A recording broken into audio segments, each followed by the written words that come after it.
good morning po. Hi, good morning. Kaka 40 years old ko pa lang po kasi kailangan daw magpa-screen for the prostate para maiwasan yung mga sakit like cancer. Ano bang kailangan kong gawin, Dok? Ang mga lalaki kasi once they reach the age of 40 years old and above, importante dyan is ma-screen natin yung prostate for prostate cancer. Mag-digital rectal examination tayo, no? Ikakapain ko yung prostate mo. I'm going to feel or ipapalpate natin, check natin kung may napapansin ba tayong parang bukol or nodule sa prostate nyo. So after that, there's one test that we do. That's the PSA. It's a blood test, PSA or prostate specific antigen. It's also a test kung saan pwede natin i-screen yung pasyente if meron siyang risk for prostate cancer. Dok, regarding naman dun sa PSA, kasi nabasa ko sa internet, pag mataas daw, cancer daw kagad of prostate yun. Totoo po ba yun? Actually, not necessarily pwedeng tumaas ang PSA.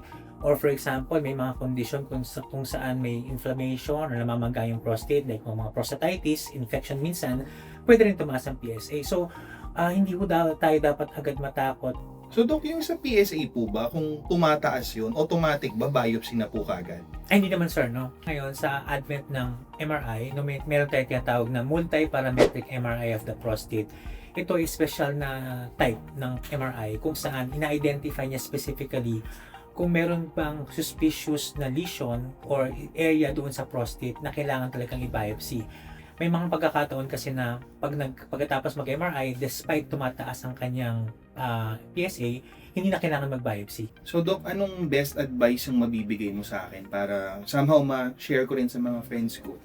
Alam mo, ina-advise talaga namin dito is annual exam, no? Interview namin kayo. We do the rectal examination, kakapay ng prostate. Most especially sa mga pasyente na may family history. So, yearly, annual na medical examination, interview.